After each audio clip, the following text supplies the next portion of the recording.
everyone. এদেরকে কোনোদিনও জীবনে কথাই হবে না। আমরা সভ্য হব আর কবে? প্লেনটা মাত্র রানওয়ে ছুঁয়েছে, চাকাও ঘুরছে, এখনো টার্মিনালে পৌঁছতে পারেনি, কিন্তু এর মধ্যেই শুরু হয়ে গেছে এক হুলস্থুল কাণ্ড।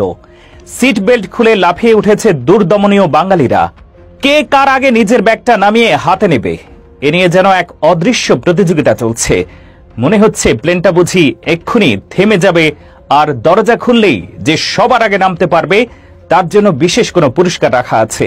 ফ্লাইট অ্যাটেন্ডেন্ট বেচারীরা বারবার কাতর স্বরে ইংরেজিতে অনুরোধ করছেন, দয়া করে বসুন, প্লেন এখনো চলছে। কিন্তু কে শুনে কার কথা? বাংলাদেশের মানুষ কখনো কারো নির্দেশ মানে না, সবাই নিজের কাজে ব্যস্ত। প্লেনটাকে মনে করেছে লক্কর ঝক্কর গুলিস্তানের বাস।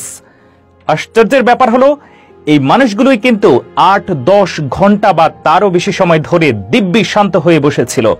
তখন তাদের কোনো তাড়া ছিল না, কিন্তু ল্যান্ড করার সময় শেষ ৫টা মিনিট যেন তাদের কাছে ৫ বছরের সমান মনে হয়। তাদের এই তাড়াহুড়ো দেখলে মনে হয় বিমানবন্দরের বাইরে বুঝি তাদের জন্য অ্যাম্বুলেন্স অপেক্ষা করছে। আসল কথা হলো, এদের অনেকেই হয়তো ভুলে যায় তারা কোথায় আছে। সবসময় পাবলিক বাসে চড়ে এরা যে এখন বিমানে চড়েছে সেটাই আসলে ভুলে গেছে। বাসে যেমন দরজা খোলার আগেই নামার জন্য হুড়োহুড়ি লেগে যায়, ঠিক সেই একই মানসিকতা তারা প্লেনের ভিতরেও নিয়ে আসে। তারা ভুলে যায় যে এটা একটা আন্তর্জাতিক বিমান, যেখানে অন্তত সাধারণ কিছু নিয়ম কানুন আর শৃঙ্খলা মেনে চলতে হয়, যা তাদের নিজেদের নিরাপত্তার জন্যই জরুরি। এই তাড়াহুড়ো করাটা শুধু যে দেখতে খারাপ লাগে তা নয়, এটা বেশ বিপজ্জনকও। প্লেনটি তখনও রানওয়েতে চলছে এবং যে কোনো মুহূর্তে পাইলটকে ব্রেক কষতে হতে পারে। হঠাৎ থামলে দাঁড়িয়ে থাকা যাত্রীরা হুমড়ি খেয়ে পড়তে পারে, একে অপরের সাথে ধাক্কা খেয়ে আহত হতে পারে। উপর থেকে নামানো ভারী ব্যাগ কারো মাথায় পড়ে বড় দুর্ঘটনাও ঘটতে পারে। কিন্তু এইসব নিয়ে ভাবার সময় কই? তাদের একমাত্র চিন্তা কিভাবে সবার আগে নামা যায়, যেন টার্মিনালে বিমান থামবে না, আসলে ল্যান্ড করবে তারা নিজেরাই। বিমান কর্মীদের নির্দেশনার প্রতি এই যে চরম অশ্রদ্ধা, এটা আমাদের জাতিগত মানসিকতার এক বাজে প্রতিচ্ছবি তুলে ধরে। বিদেশের মাটিতে দেশের নাম উজ্জ্বল করার বদলে আমরা যখন এভাবেই নিজেদের পরিচয় দেই, তখন লজ্জায় মাথা হিট হয়ে যায়। প্লেনে থাকা অন্য দেশের যাত্রীরা অবাক হয়ে আমাদের এই কাণ্ড কারখানা দেখে।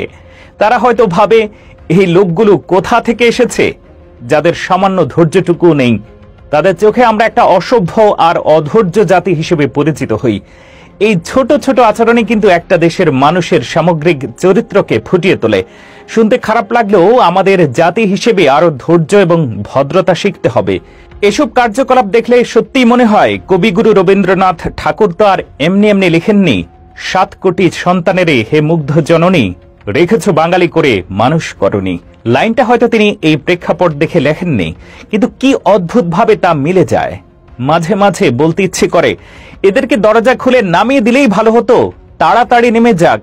ভাগ্যিস লাফ দিয়ে নামার কোনো সুবিধা নেই, তাহলে বাঙালি বাস ট্রেনের মতো প্লেন থেকেও লাফ দিত।